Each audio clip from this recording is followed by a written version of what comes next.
Good morning, what's up everyone, welcome back. Decided to make another trip, drove into the Driftless last night. It was about a 15-hour drive, so I got here kind of late, got my tent set up.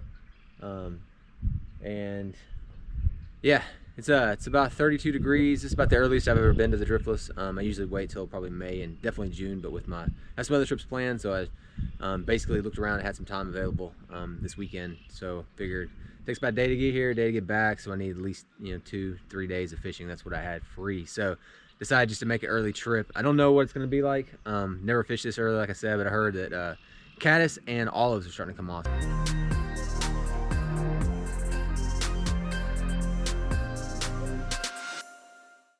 Talk about some of the gear. I know I don't touch on that sometimes, but this trip, I'm hanging out in my Big Agnes. It's a Copper Spur tent. I can't remember if it's a 3-man or a 2-man. I just looked at the dimensions and wanted something that was a little bit bigger than me. It's under 5 pounds. It's my backpacking tent. I don't use it just a ton because a lot of times I'll sleep in my truck, or I throw a cot in the truck if I'm moving place to place, because I don't like to set up a tent. Like right now, you can see it's got, it's wet on the outside. It's got ice and some moisture. So every time if I'm moving day to day, I'm having to pack a wet tent away, and I've never found one that once you ball it up or roll it up or put in something that the water doesn't bleed through.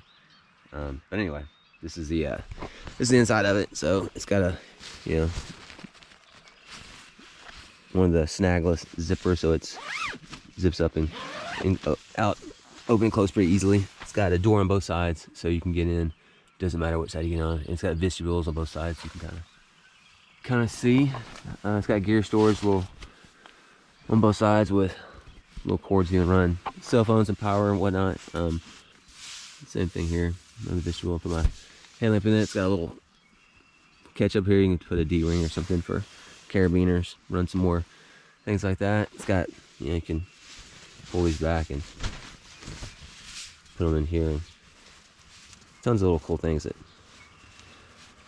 allow us to get out of the way, but I'm not going to fool with it right now. 0 degree sleeping bag. Been really important this trip because it's been down under, around and under 30. Air mattress definitely helps sleeping. And I choose a old blue tarp, whatever size it was. It fits just around. It was like $5 as opposed to like 120. That's pretty much it. This guy, he came in late last night. We sat around by the fire a little bit. He recognized me from one of my YouTube videos. Cool story. I'll touch on a little bit later on in the video. But it was kind of cool to hang out with somebody who shares the same kind of values and about the outdoors and fishing. And so we talked, and he actually showed me some stuff on a map. So I'm going to go explore. Maybe not today, but probably during this trip, some of the places he wanted to share with me. So like I said, I don't share his spots. I don't get, those things are gifts, and I treat them as such. So, but that's pretty much all I got for right now. All right, what's up everyone? We made it to first stream for the day. Gonna her between here and there's a bridge a little bit further up. It was fishing pretty well. So gonna start off with a list of black caddis. I got a little nymph underneath it, like a little emerger. So just a dry to an emerger. Let's see what happens.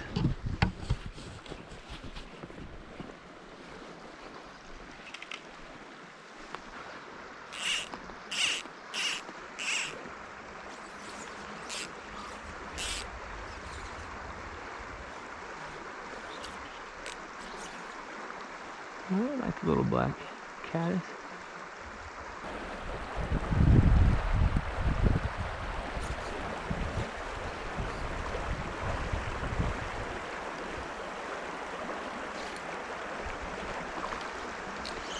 Alright, he ate the merger.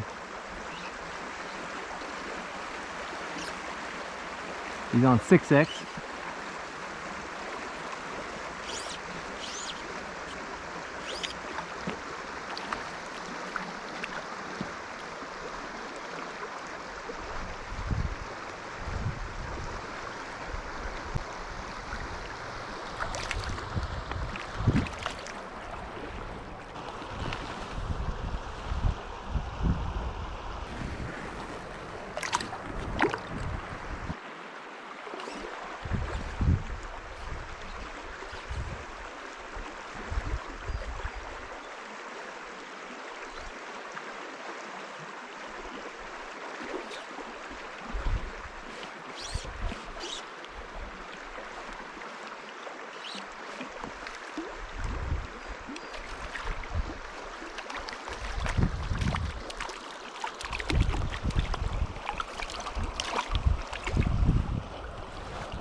He ate the emerger on the way up to the dry. That's pretty funny.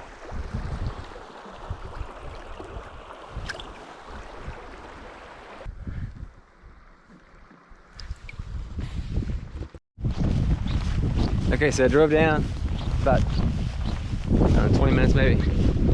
Found this little meadow stream. Definitely would be 3-weight water, but it's pretty much a meadow stream, and there's no cover, and the wind is gusting to about 20, 25 maybe. So I'm gonna fish for 4-weight just so I can land the flies in the water, because that's kind of important. Nice looking stream, crystal clear. I'm gonna hike down, get downstream a bit, and then fish my way back up. Oh, that's a good pull right there. I'm looking at some of the skinny stuff and thinking, man, 4-weight might be a little bit heavy. Gonna have to have like a long leader to fish dry flies or nymph when it's that clear. But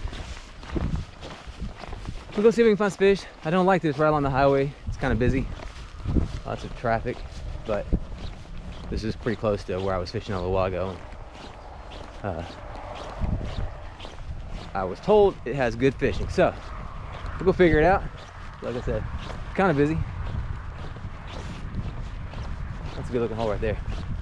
Nothing else, I might just have to put a streamer on it. Fish through those deep holes. Pretty water. All right, let's go figure it out.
Okay, so I've been fishing that Dorsey.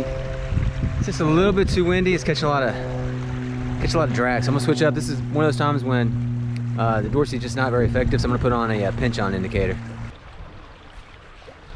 That's much better.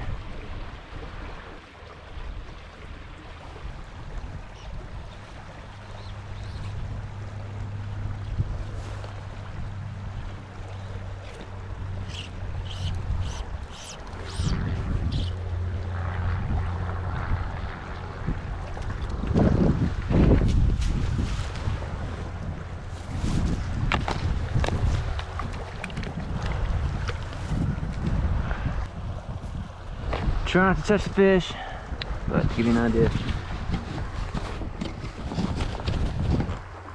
Pretty little brown, little wild brown. And there you go.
catching some fish. It's been a good time.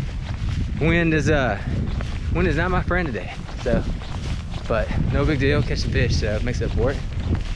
Definitely glad I brought my 4-weight. Had to shorten my leader again, about 10 foot. That's about it. Let's go find us a sandwich. I'm gonna drink a beer.